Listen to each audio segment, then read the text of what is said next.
Hi, it's Penny here, and today I wanted to talk to you all about some of my most favorite sisters in fantasy books, or fantasy books that deal with like sisterly relationships and sister dynamics. So often in fantasy books, I feel like families are just like missing or awful, and we don't get enough of the family relationships. But in this video, I want to focus on sisters. So I actually have two honorable mentions, and then I'll get into the top 5. I tried to cut it down, but there are lots more that I could have talked about. But I do want to mention, firstly, a middle grade book. Most of these are like adult or YA novels, but I did want to mention one middle grade book, and that is the Pinch of Magic series. So this is all based around the Wittersham sisters, and their family legacy is that they have these magical artifacts. One is these nested dolls that they can use to become invisible. There's also a bag that will let them travel, and I've forgotten the third one, a mirror perhaps that they can use to talk to people or see things.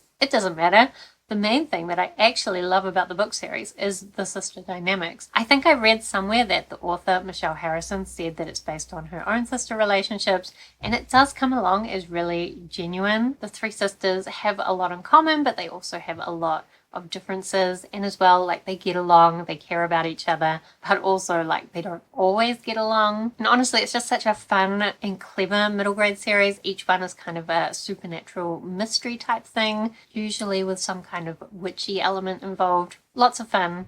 I do recommend it if you want to read a book with some great sisters in it. Then my other honorable mention would be Magic for Liars, which weirdly is actually one of the first books I thought about when I thought about making a video about sisters in fantasy, but then I thought of a whole bunch that I like even more. But I still do want to mention Magic for Liars by Sarah Gailey. So this is a book about this woman who's like a private investigator, and she's always felt quite jealous of her sister because her sister is the one who was accepted into magic school from a young age and has become very successful in the magical world and now teaches at this magic school. So when there's a murder at her sister's magic school, the principal comes and asks her to get involved and try and investigate, because she thinks, oh, well, since you know your sister and you're more aware of the magical world, you'll probably be able to do a better job of investigating than the police, who aren't really aware of all the magical goings on. But in truth, she doesn't have much of a relationship with her sister because she feels like her sister just went off to magic school and kind of deserted the rest of the family. So I really like that it looked at this kind of like chosen one go off to magic school experience, but from the other side of things. And I would say the story is actually focused on these sisters negotiating their relationship, and the private investigator sister kind of realizing that just because her sister went off to magic school and had all the success doesn't mean that she can't enjoy her life. So it's a really great story. I do recommend it, but don't expect too much of like the magic school or the murder mystery. It's more about the sister relationships and like the personal dynamics. Okay, now into my actual top 5. Number 5, I'm going to say the Three Dark Crowns series by Kendara Blake. So this is a quartet, and it's set on this very witchy island, and in this world the queen always has triplets, and the triplets are each given to each of the different magical factions to raise, and then when they're 16 there's kind of a time period during which they attempt to kill each other, and whichever one survives becomes the new queen. So these sisters do have some memory of their time spent together as children, because I think it's not until they're 6 that they're separated, but of course now they've each been raised separately and they have their connections to their different families. So there's one who's been raised by the naturalists, and they will have like animal companions. Then we have one that's been raised by the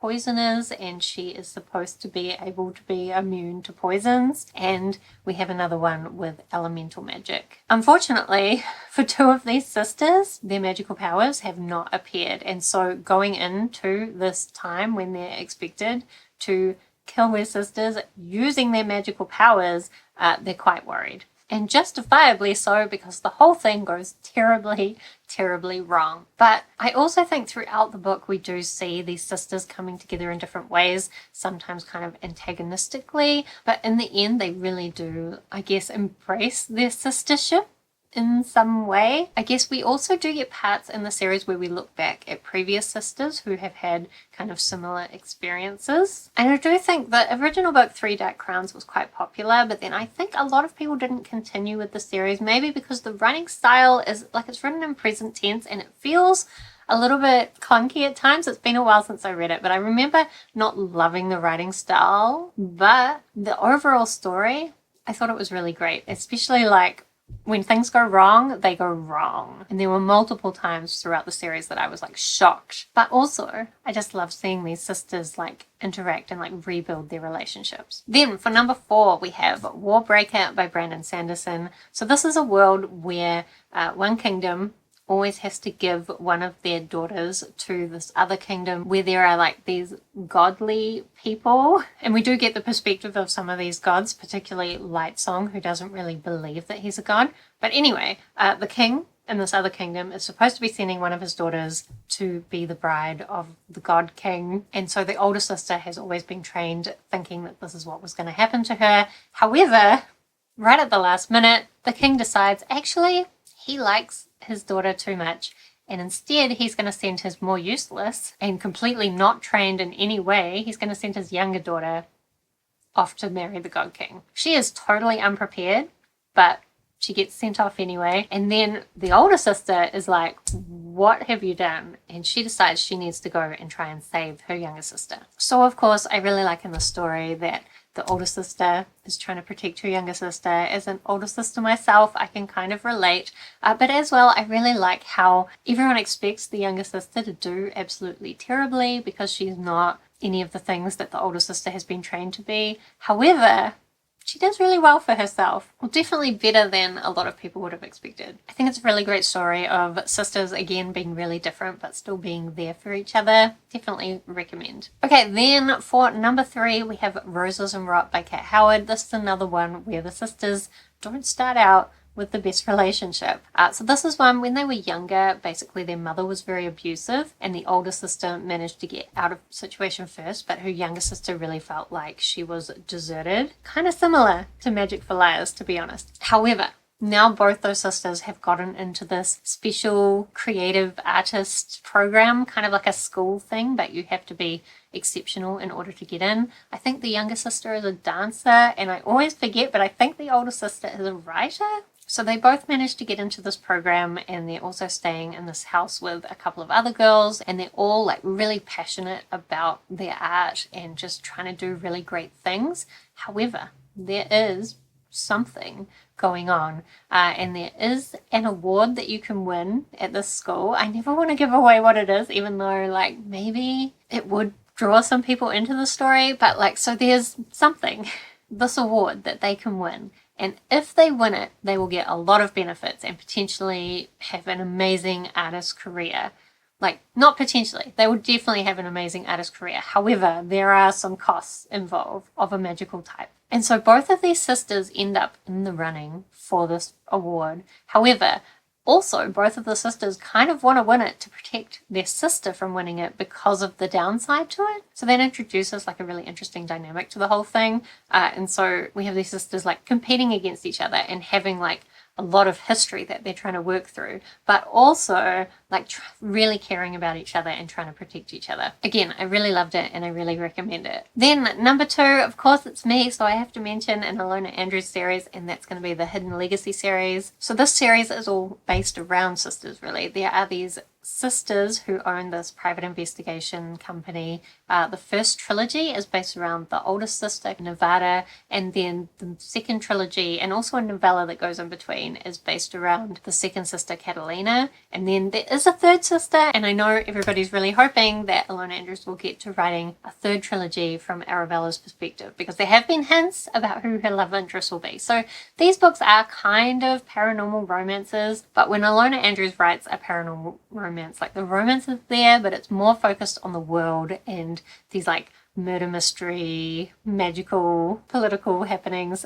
So the first trilogy with Nevada has the ability to tell whether people are telling the truth or not, and she ends up taking on this murder investigation which involves a lot of really powerful families. So in this world, the magic is genetic, and very powerful families are able to become like official houses where they basically are the real power in the world. And even though their family has a lot of these powers, they have been kind of under the radar, but now through being involved in this investigation, which they really needed to take on in order to make some money, in order to survive, through being involved in that, they kind of end up becoming a house themselves. So the first book, we follow Nevada. She solves this murder mystery and kind of further investigates a lot of corruption and secret dealings that are going on. Then we follow Catalina. Now, Catalina has the ability to make people fall in love with her. However, that's not as great as it seems, because when people fall in love with her, they fall sometimes obsessively in love with her to the point where they will then basically want to kidnap her, kill her, like just take her away from everyone. So